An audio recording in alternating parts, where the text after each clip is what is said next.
It is 9 p.m. here at the North Charleston Coliseum and Performing Arts Center in South Carolina. Welcome to the 6th Republican presidential debate of the 2016 campaign here on the Fox Business Network. I'm Neil Cavuto alongside my friend and co-moderator, Maria Bartiromo. Tonight, we are working with Facebook to ask the candidates the questions voters want answered. And according to Facebook, the U.S. election has dominated the global conversation, with 131 million people talking about the 2016 race. That makes it the #1 issue talked about on Facebook last year worldwide. Now, the 7 candidates on the stage tonight were selected based on their standing in 6 national polls, as well as polls in the early voting states of Iowa and New Hampshire. Those standings determining the position on the stage of the candidates tonight. And here they are. Businessman Donald Trump.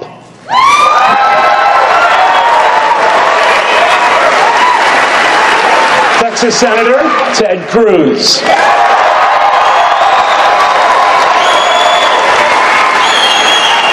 Florida Senator Marco Rubio.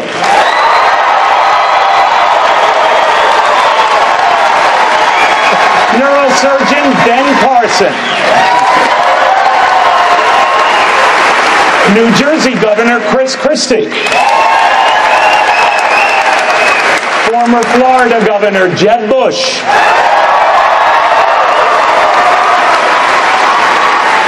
And Ohio Governor John Kasich.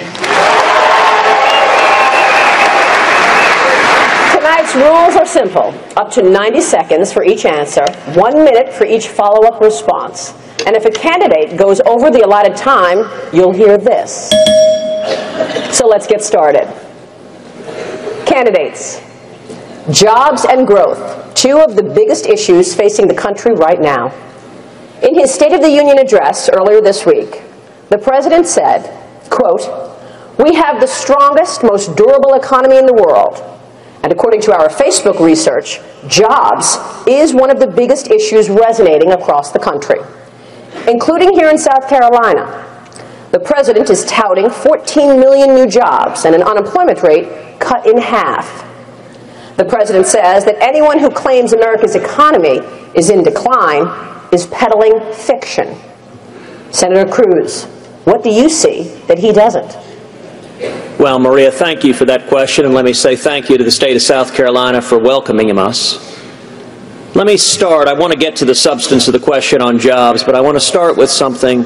Today, many of us picked up our newspapers, and we were horrified to see the sight of 10 American sailors on their knees with their hands on their head. In that State of the Union, President Obama didn't so much as mention the 10 sailors that had been captured by Iran. President Obama is preparing to send $100 billion or more to the Ayatollah Khamenei. And I'll tell you, it was heartbreaking. But the good news is, the next commander-in-chief is standing on this stage.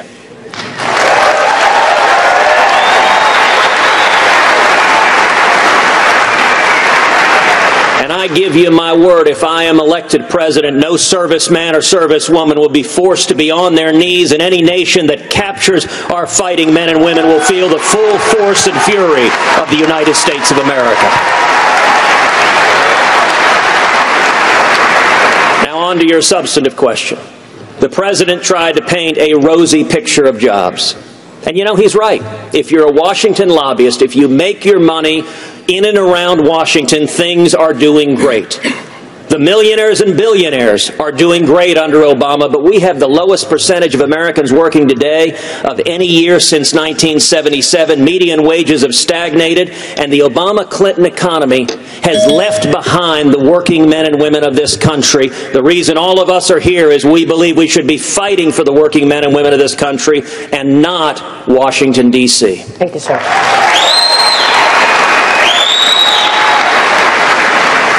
Governor Kasich, we are not even 2 weeks into this stock trading year, but think about it, investors have already lost $1.6 trillion in market value. That makes it the worst start to a new year ever.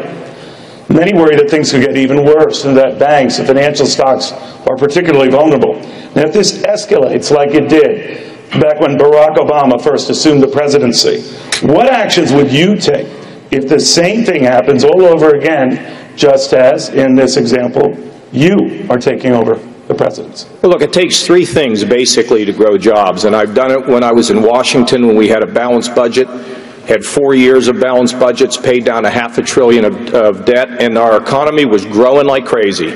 It's the same thing that I did in Ohio. It's a simple formula. Common sense regulations, which is why I think we should freeze all federal regulations for 1 year except for health and safety. It requires tax cuts because that sends a message to the job creators that things are headed the right way.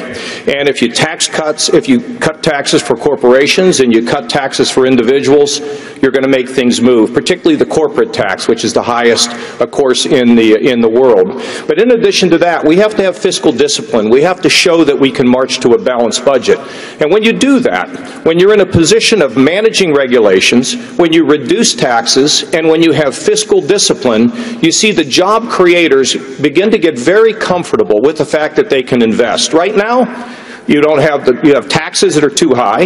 You have regulations. I mean, come on, they're affecting everybody here, particularly our small businesses.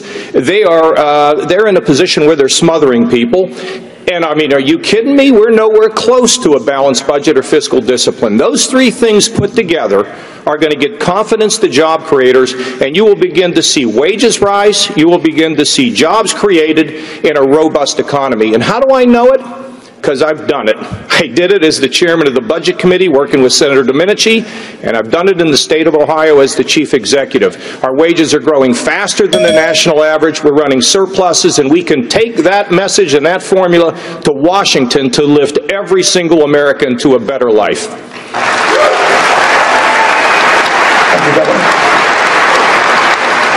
We know that recent global events have many people worried.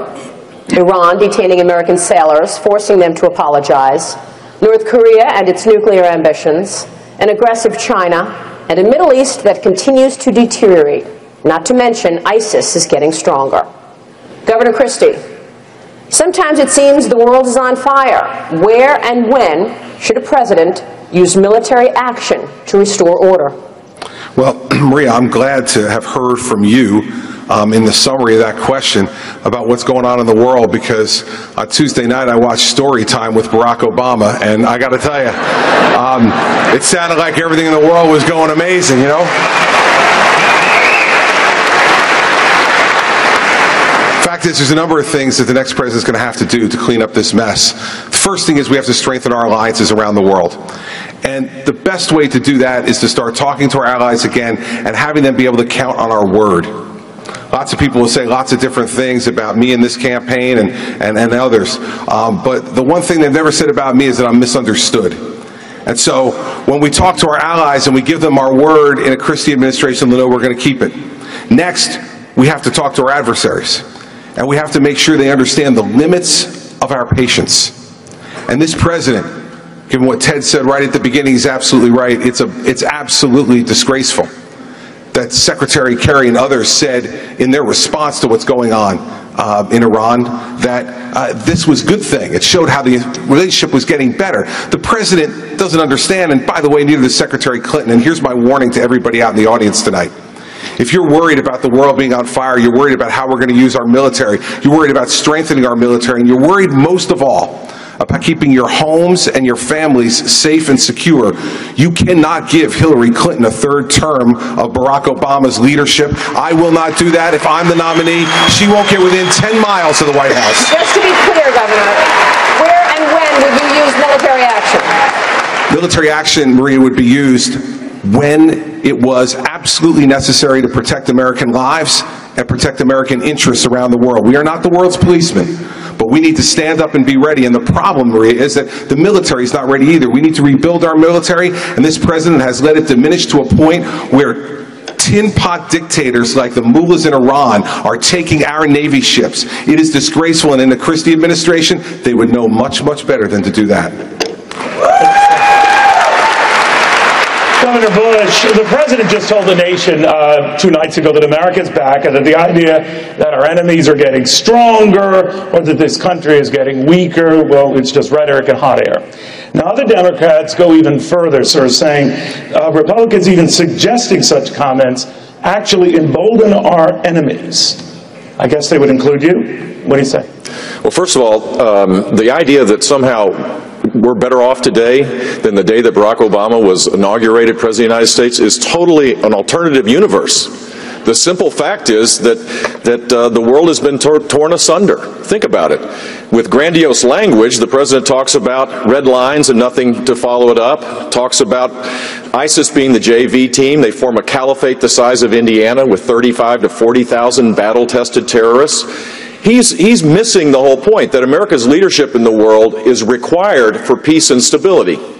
In the crowd today is Major General James Livingston, who's the co-chairman of my campaign here in South Carolina, a Medal of Honor recipient. I've learned from him that what we need to achieve is peace through strength, which means we need to rebuild the military. In this administration, every weapon system has been gutted.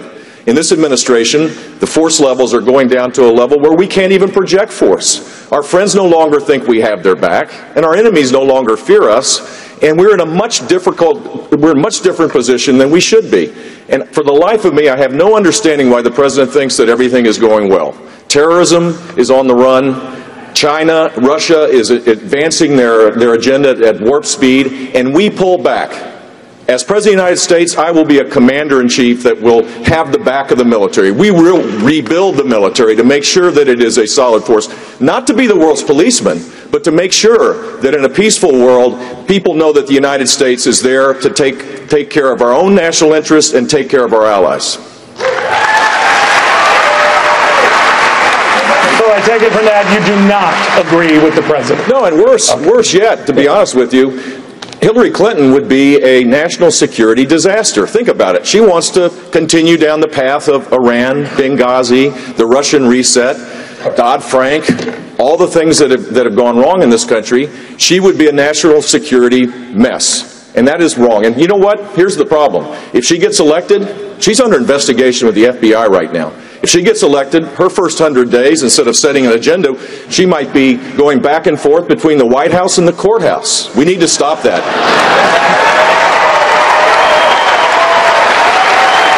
Senator Rubio, the president says that ISIS doesn't threaten our national existence like Germany or Japan did back in World War II, that the terror group is nothing more than twisted souls plotting attacks in their garages. But the House Homeland Security Committee recently said that over 1,000 ongoing investigations of homegrown extremism in 50 states. So how do you define the threat? Well, like Germany then, or dangerous nutcases now? Yeah, I would go, first of all, one step further in this description of Hillary Clinton. She wouldn't just be a disaster. Hillary Clinton is disqualified from being Commander-in-Chief of the United States.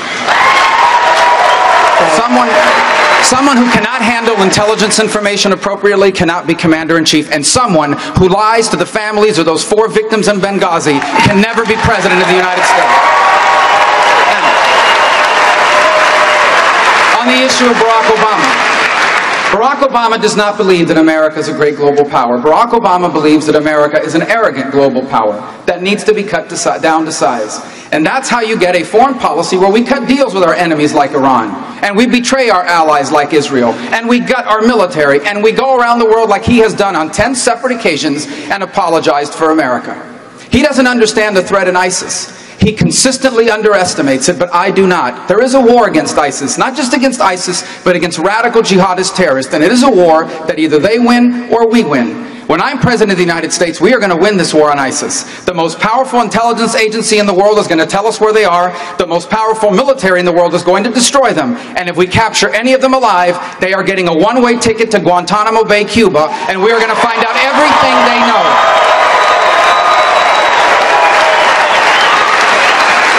Thank you, Senator. Dr. Carson, the president says he does not want to treat ISIS as a foreign army. But ISIS is neither a country nor a government. How do you attack a network that does not respect national borders? Well, I'm very happy to get a question this early on. I was going to ask you to wake me up when the time came.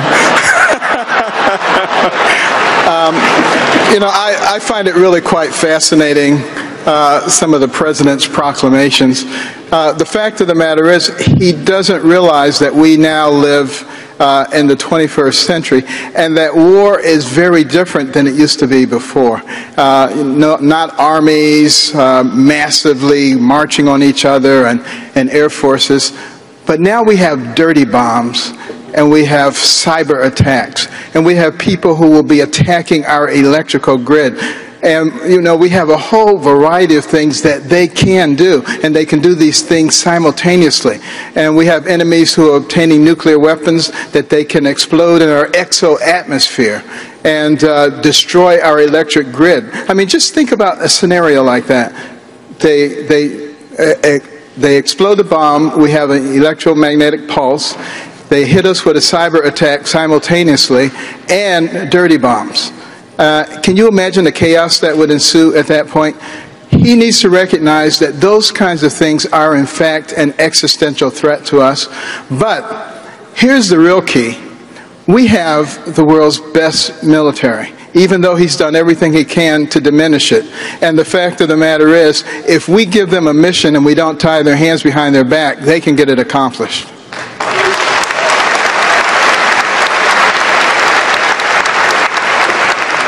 Mr. Trump, at the State of the Union, the President pointed to a guest who was a Syrian refugee, you might recall, whose wife and daughter and other family members were killed in an air attack. Now, he fled that country seeking asylum here, ultimately ended up in Detroit, where he's now trying to start a new life. The President says that that doctor is the real face of these refugees and not the one that you and some of your colleagues on this stage are painting.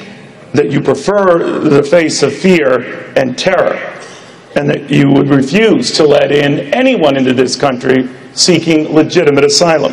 How do you answer that? It's not fear and terror, it's reality. You just have to look today at Indonesia, bombings all over. You look at California, you look frankly at Paris, where there's the strictest no-gun policy of any city anywhere in the world, and you see what happens, 130 people dead with many to follow. They're very, very badly wounded. They will, some will follow. And you look around and you see what's happening, and this is not the case. When he introduced the doctor, very nice, everything perfect, but that's not representative of what you have in that line of migration. That could be the great Trojan horse. It could be people that are going to do great, great destruction. When I look at the migration, I looked at the line, I said it actually on your show recently, where are the women? There look like very few women, very few children, strong, powerful men, young, and people are looking at that and they're saying, what's going on? You look at the kind of damage that two people that got married, they were radicalized, they got married, they killed 15 people, and actually 14, going to be probably 16. But you look at that and you take a look, a good strong look, and that's what we have. We owe $19 trillion. Our country's a mess, and we can't let all these people come into our countries and break our borders. We can't do it. Senator Cruz, the New York Times is reporting that you failed to properly disclose $1 million in loans from Goldman Sachs and Citibank. During your Senate race, your campaign says it was inadvertent. $1 million is inadvertent? Well, Maria, thank you for passing on that hit piece on the front page of the New York Times. You know, the nice thing about the mainstream media, they don't hide their views. The New York Times a few weeks back had a columnist who wrote a column saying anybody but Cruz.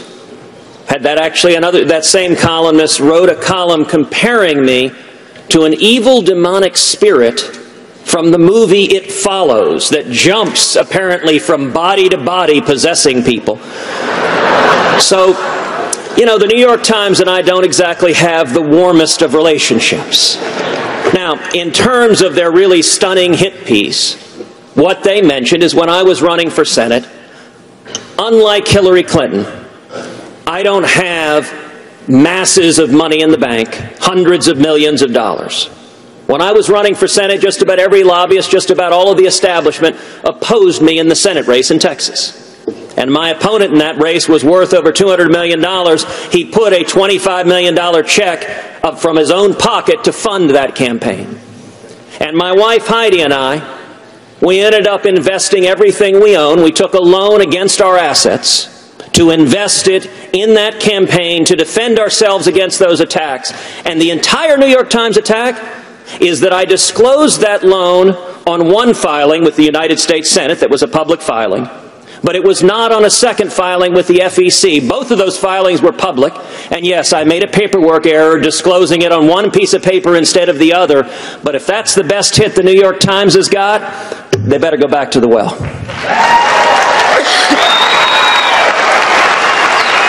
Thank you, sir. All right, well, we are just getting started here in South Carolina, and there is a lot to get to, including things like gun rights, the national debt, and the sometimes nasty war words between, well, a couple of these fellows up here. More to this.